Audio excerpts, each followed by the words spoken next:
YouTube देखने वाले सभी दर्शकों को नमस्कार।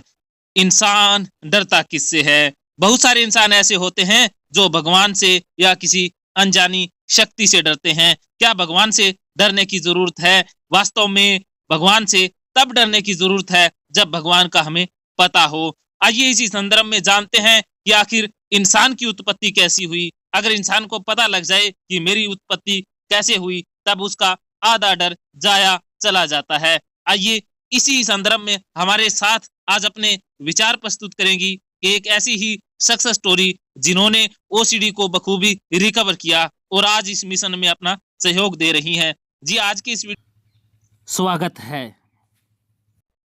Thank you sir. जी ओसीडी का पेशेंट सफाई करता ही रहता है, फिर भी उससे संतुष्टि नहीं मिलती। जी उसे हमेशा डर ही रहता है कि अशुद्धि फैल जाएगी। जी अगर सोच कर देखे तो आज जो हमारे आसपास है, इतनी सुविधा है, फैसिलिटी है, पहले समय में इतनी सुविधा नहीं होती थी, फिर जी भी इंसान अपनी जिंदगी जीते चले गए। जी इंसान की शुरुआत से ही ले लेते हैं। जी साइंटिस्ट कहते आ रहे हैं कि सभी जीवों का जन्म समुद्र में हुआ है। उस समय सभी जीव एक कोशिकीय थे, जी अर्थात उनका शरीर इतना छोटा था कि उन्हें बिना यंत्र के देख भी नहीं सकते थे। जी जी जी धीरे यही जीव दो कोशिका फिर या ज्यादा कोशिका में बदल गया और उनके शरीर का आकार बढ़ गया। जी जी जी ये जीव समुद्र से किनारे पर आकर रहने लगे, फिर यही जीव धरती पर रहने लगे, जी धरती पर चलने लगे। कुदरत ने उन्हें इस तरह बना दिया कि मतलब धरती पर ही रहने लगे,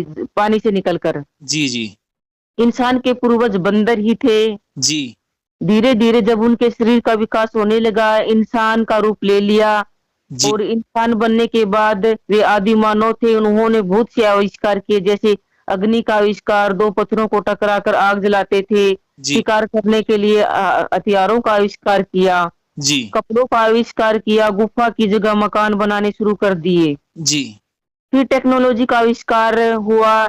ये तो थी पुरानी जीवन शैली। जी हमारे पूर्वज इस तरह से जीते आए हैं, वे भी स्वस्थ थे, उनका भी भगवान खुश था, नाराज नहीं था। जी जी जी लेकिन आज के समय में बहुत से लोग ओसीडी से पीड़ित हैं। जी उन्होंने अपना अलग पैटर्न बना लिया है नहाने का, धोने का।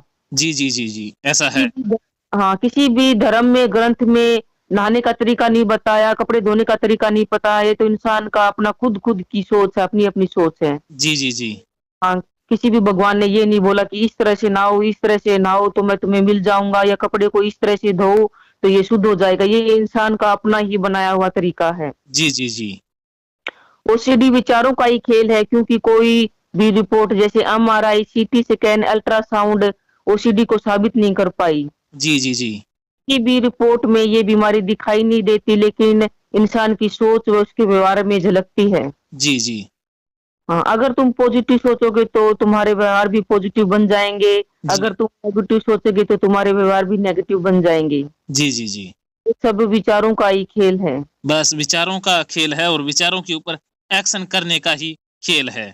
जी सोचने का नजरिया ही व्यवहार व आदत को बदल देता है। जैसे तुमने कोई गंदगी देखी है, अगर तुम उसके बारे में गंदा सोचोगे तो वह गंदगी भयंकर है, अगर तुम उसके बारे में वेस्ट मटेरियल सोचकर चलोगे तो वह सेफ है। जी जी जी परिवर्तन ही प्रकृति का नियम है। संसार में पल पल सब कुछ बदल रहा है। वही गंदगी कुछ दिनों बाद मिट्टी बन जाएगी और फिर वह मिट्टी में ही मिल जाएगी। जी जी जी हम्म, जी जी जी जी प्रकृति में परिवर्तन का नियम हमेशा काम करता है कि हर चीज मिट्टी से बनी है और मिट्टी में ही मिल जाती है। जी जी हाँ, बस यही कहूंगी कि मतलब कोई भी चीज गंदी नहीं है, कोई भी चीज अशुभ नहीं है, हर चीज अपनी जगह पे बिल्कुल ही ठीक है। जी जी जी हर चीज की अपनी हर जगह पर अहमियत है। ना तो यहाँ पर कोई चीज गंदी है, ना कोई चीज साफ है। बस चीज तो है, उसे गंदी और अच्छी बनाने वाला इंसान ही है, इंसान की सोच मात्र ही है। तो आज आप अंतिम कोई संदेश देना चाहेंगी ओसीडी वालों के लिए? यही बोलूंगी कि बस जो अशुद्ध बोला गया है वो सिर्फ बैक्टीरिया के लिए बोला गया है, जो मनुष्य के लिए हानिकारक होते हैं, लेकिन यही बैक्टीरिया प्रकृति में बहुत फायदा पहुंचाते हैं। जी जैसे कोई भी जीव जंतु मर जाता है तो यही बैक्टीरिया उसको डिकम्पोज कर देते हैं, जी उस मतलब मरे हुए शरीर को मिट्टी में मिला देते हैं, मिट्टी ही बन जाता है। लेकिन अगर वही बैक्टीरिया हमारे शरीर में चला जाए तो वह 1 से 2, 2 से 4 रिप्रोड्यूस होकर अपने शरीर को नुकसान पहुंचा सकते हैं। हर चीज अपनी जगह पे बिल्कुल सेफ है। जी, जी, जी। जी, आज के इन्हीं विचारों के लिए आपको तहे दिल से धन्यवाद। Thank you sir.